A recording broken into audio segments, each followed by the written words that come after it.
हिंदी उत्कर्ष channel को आप like और सब्सक्राइब करें ताकि आपको नई वीडियो का अपडेट मिलता रहे और आप अपने ज्ञान का अर्जन करते रहें।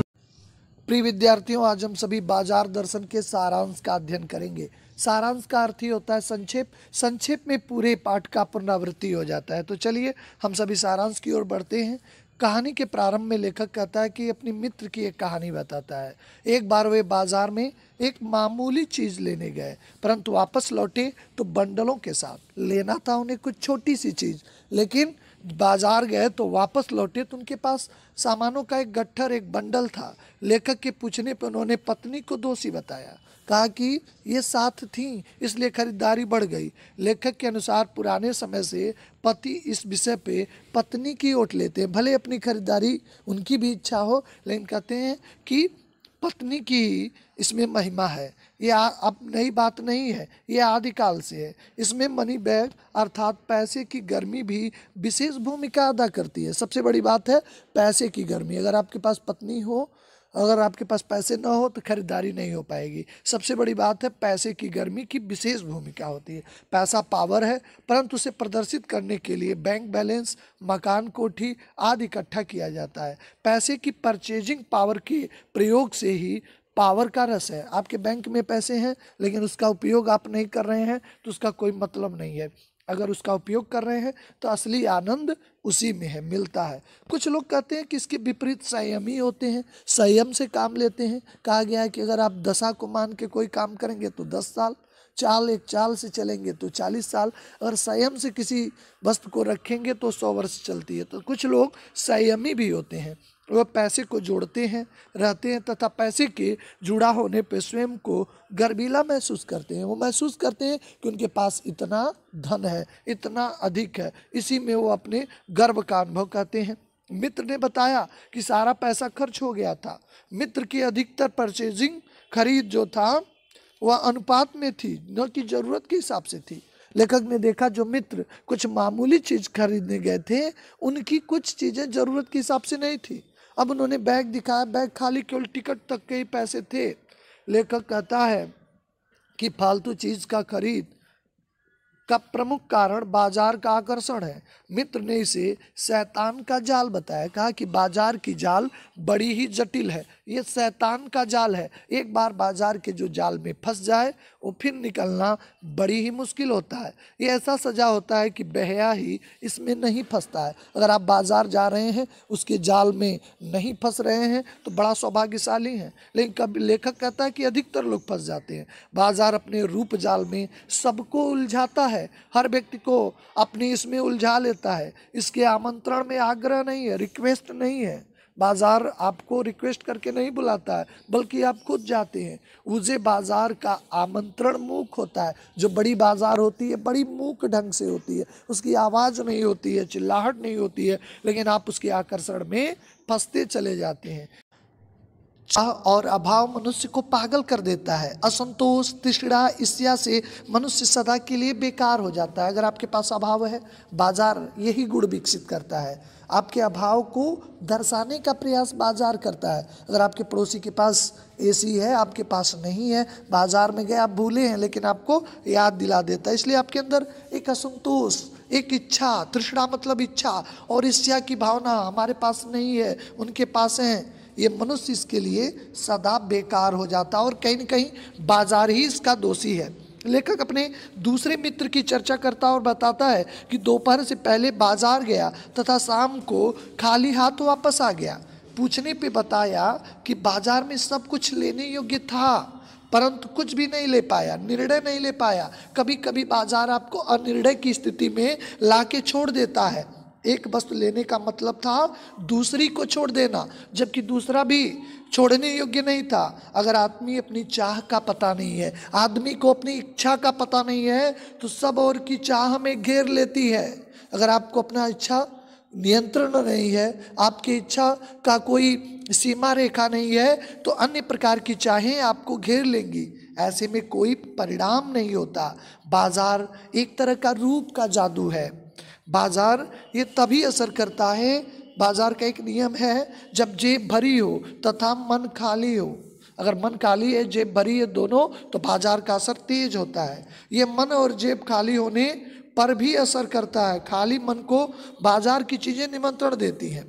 जब मन खाली है और जेब के खाली होने पे भी असर कर जाता है। ये नहीं कि जेब भरी है तभी असर करेगा। खाली होने का मतलब आप बाजार में आपकी साख है, क्रेडिट है, आप दुकानदार से बार बार सामान वहीं से लेते हैं, वो दुकानदार का उस पर आप पे विश्वास है तो आपको उधार भी मिल जाएगा। इसलिए ये असर तब भी हो जाता है जब आपका जेब खाली है। लेकिन अगर आपका मन भरा है तो बाजार बेकार हो जाता है। सब चीजें खरीदने का मन करता है अगर आप बाजार खाली मन से जाते हैं।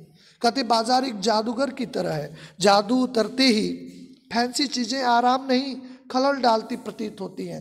फैशन की होड़ में हम अपनी सुविधाओं का ध्यान नहीं देते हैं। जैसे हम एक नैरो पैंट ले लेते हैं, एक बहुत जो हमारे लिए फ़ायदेमंद नहीं, हमारे लिए उपयुक्त नहीं है बैठने में उठने में, लेकिन फैशन की सोड़ में हमने उस नैरो पैंट को ले लिया, लेकिन बैठते समय उठते समय हमारी सुविधाओं में खलल पड़ता है। लेकिन फैशन की सोड़ में, इस फैशन की चकाचौंध में हमने उसको खरीद लिया है। स्वाभिमान की होड़ में, अभिमान की होड़ में, क्योंकि इससे हमारा स्वाभिमान बढ़ता है, क्योंकि अपडेट है, हम आज के हिसाब से हैं, समय के हिसाब से चल रहे हैं। जादू से बचने का एकमात्र उपाय है कि बाजार जाते समय मन को कभी खाली ना रखो।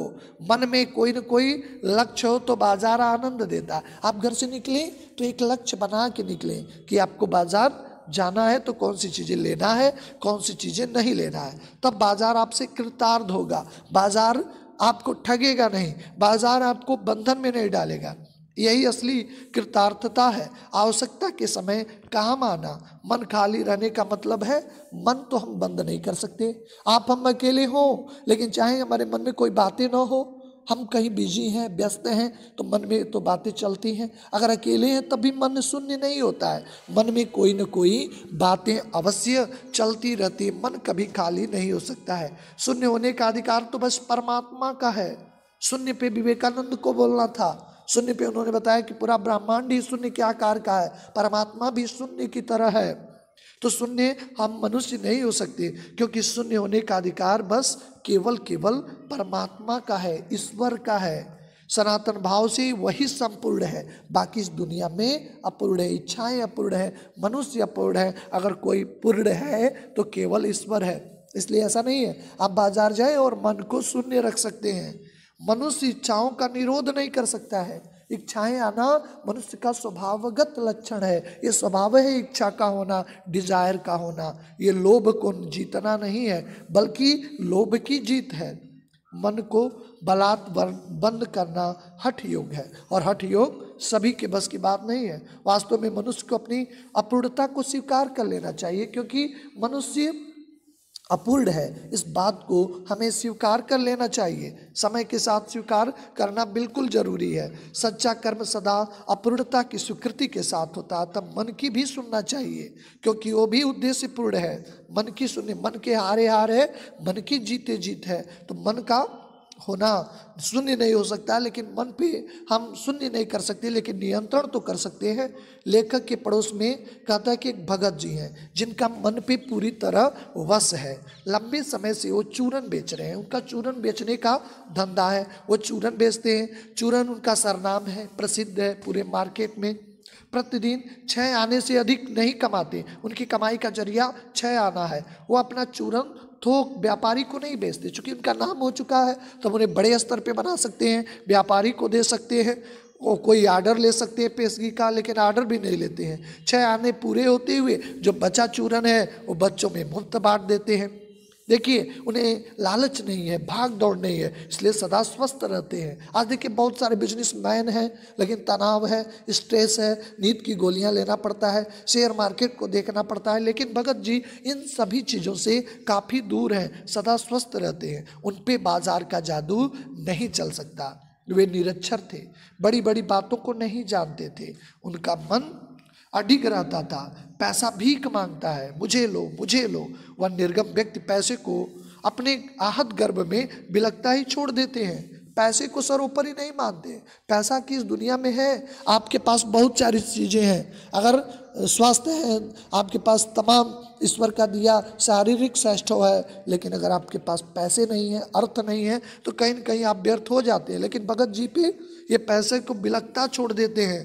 पैसे में व्यंग शक्ति होती है, पैसा व्यंग करता है। अगर किसी के पास है और उसके पड़ोसी के पास नहीं है, उसके रिश्तेदार के पास नहीं है, तो पैसा व्यंग करता है, देखो तुम्हारे पास मैं नहीं हूँ। पैदल व्यक्ति के पास अगर कोई धूल उड़ाती मोटरसाइकिल चली जाए तो व्यक्ति परेशान हो उठता है, उसके मन में कोई न कोई बातें आती हैं।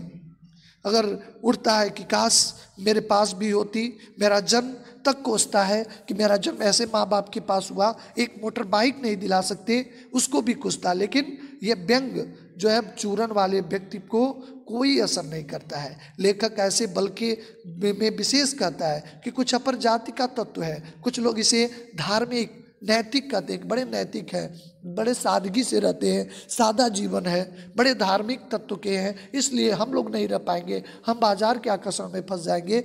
ऐसे भगत जी लोग स्पिरिचुअल होते हैं, धार्मिक होते हैं, नैतिक होते हैं। लेखक कहता है कि जहाँ तृष्णा है, जहाँ इच्छा है, वहीं बटोरने की स्पर्धा भी है, स्पर्धा भी है।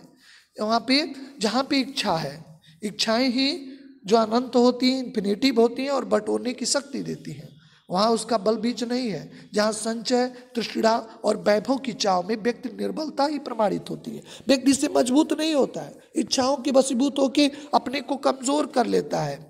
वह मनुष्य धन की ओर चेतन जड़ पे विजय है, वह मनुष्य जो धन की ओर और चेतन पर जड़ की विजय है। एक दिन बाजार के चौक में भगत जी और लेखक की राम राम हुई। एक दिन भगत जी जो है लेखक से मिल गए, राम राम हुई, उनकी आंखों खुली थी। मैंने नहीं देखा कि हम बाजार जाएं तो अपनी आंखें बंद कर लें, क्योंकि आंखों के रास्ते ही जादू काम करता है। लेकिन लेखक ने देखा क्या भगत जी आंखें बंद करके बाजार जाते हैं, लेकिन देखा उनकी आंखें खुली थी, वे सबसे मिलकर बात करते हुए जा रहे थे, लेकिन भौचक्के नहीं थे, ना ही किसी प्रकार के लाचार थे। भात भात के बढ़िया सामान माल बाजार चौक से भरा था, किन उनको मात्र अपनी ज़रूरत की चीज़ें से मतलब था। वे रास्ते में फैंसी स्टोरों को छोड़ के पंसारी की दुकान पे काम की चीज़ें लेने चल पड़े। तमाम चीज़ें भगत के रास्ते में पड़ी, फैंसी चीज़ें थी, सामान बिखरा हुआ पड़ा था, लेकिन भगत पे कोई भी असर इसका नहीं हो रहा था। उन्हें पंसारी की दुकान पे जाना था, चूरन के लिए जीरा और नमक लेना था, बस। अब तो रास्ते में चांदनी बिछी रहती हो या बाजार का आकर्षण बुलाता रहे, लेकिन वो सबका कल्याण ही चाहते थे, उन पे कोई असर नहीं हो रहा था। लेखक का मानना है कि बाजार को सार्थकता वह मनुष्य देता है जो अपनी ज़रूरत को पहचानता है। जो केवल परचेजिंग पावर के बल पर बाजार को बेच दे जाते हैं, वे न तो बाजार का लाभ उठाते हैं, न उस बाजार को सच्चा लाभ दे सकते हैं। वे लोग बाजार का केवल बाजारूपन बढ़ाते हैं, क्योंकि बाजारूपन केवल कपट से ही बढ़ता है।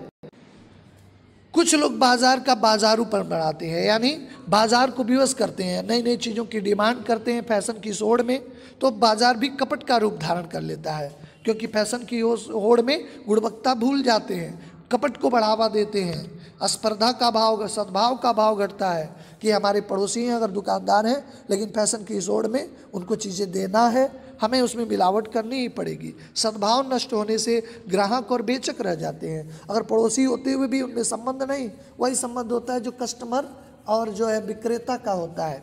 केवल अब सद्भाव मिट गए, व्यापार की दृष्टिकोण में एक दूसरे के ठगने की बात और घात रहती है। ग्राहक चाहता है कि हमें इससे सस्ता कितना बार्गेनिंग कर ले, कितना छुड़वा ले इसका दाम, और वो बेचक चाहता है, जो विक्रेता होता है, कितना अधिक से अधिक लाभ कमा लें। तो केवल लाभ ठगने की एक दूसरे की बातें हो जाती है। सब इसका कारण बाजार ही है। ऐसे बाजारों में व्यापार नहीं, केवल शोषण होता है, कपट सफल हो जाता है, कपट को बढ़ावा मिलता है। जबकि ईश्वर का एक सामान्य नियम है कि कपट ईश्वर को बिल्कुल पसंद नहीं होता है। छल कपट मोहि छिद्र न भावा, छल और कपट ईश्वर को बिल्कुल ही पसंद नहीं है। लेकिन बाजार आपको छली बनाता है, कपटी बनाता है, तथा बाजार मानवता के लिए विडंबना है जो ऐसे बाजार का पोषण करता है। आज मानवता त्राहि त्राहि कर लेती है, मानवता कराह रही है, क्योंकि बाजार में एकदम निर्गम हो गया है। बाजार में दया भाव नहीं है, मनुष्यता नहीं है, लोगों के स्वास्थ्य का ख्याल नहीं है। हमें तो केवल बेचना है, भले ही लोगों के स्वास्थ्य पे प्रतिकूल प्रभाव पड़े, इससे हमें कोई लेना देना नहीं होता है। कहते हैं इस बाजार के लिए विधिवत एक शास्त्र बना है, उस शास्त्र का नाम है अर्थशास्त्र, जिन्हें इकोनॉमिक्स कहते हैं। वो बताता है कि कैसे हम चीज़ों को चलाएंगे तो लाभ होगा, कैसे किसी चीज़ों को हम व्यवस्थित करेंगे तो आप हानि से बच सकते हैं, कैसे अधिकतम लाभ कमा सकते हैं। सारे प्रिंसिपल, सारे सिद्धांत इसी बुक में हैं, अर्थशास्त्र में। ये अर्थशास्त्र औधा है, उल्टा है, ये मायावी शास्त्र है, केवल मनुष्यों को ठगने की विद्या सिखाता है। यह शास्त्र, यहाँ पे लेखक कहता अनीति का है, इसमें नैतिकता नहीं है, अनैतिकता है। इसलिए बाजार से हमेशा बचना होगा। बाजार जाए, बाजार जाना न छोड़े, लेकिन बाजार में आप कुछ शर्तों के साथ जाएं, लक्ष्य बना के जाएं, आप इंडेक्स बना के, सूची बना के जाएं। आपको यही चीज़ लेना है, आकर्षण, दिखावा और अपने को समाज के अधिक प्रभुत्व बनकर न जाएं कि हम समाज के बहुत धनाढ्य व्यक्ति हैं। इस मन की भावना से हटा के बाजार जाएं तो बाजार आपको निश्चित तौर पे संतुष्टि देगा, आप ठगा हुआ महसूस नहीं करेंगे। इस तरह हमने बाजार दर्शन के सारांश का अध्ययन किया। आप इसके नेक्स्ट भाग एमसीक्यू वीडियोस में, इसके प्रश्न उत्तरों में फिर आपसे मुलाकात होगी। आशा है कि आपको ये वीडियो पसंद आया होगा। कम समय में आपने पूरे चैप्टर की पुनरावृत्ति किया। फिर आपसे नेक्स्ट वीडियो में मुलाकात होती है। आप सभी का धन्यवाद। हिंदी उत्कर्ष चैनल को आप लाइक और सब्सक्राइब करें, ताकि आपको नई वीडियो का अपडेट मिलता रहे और आप अपने ज्ञान का अर्जन करते रहें।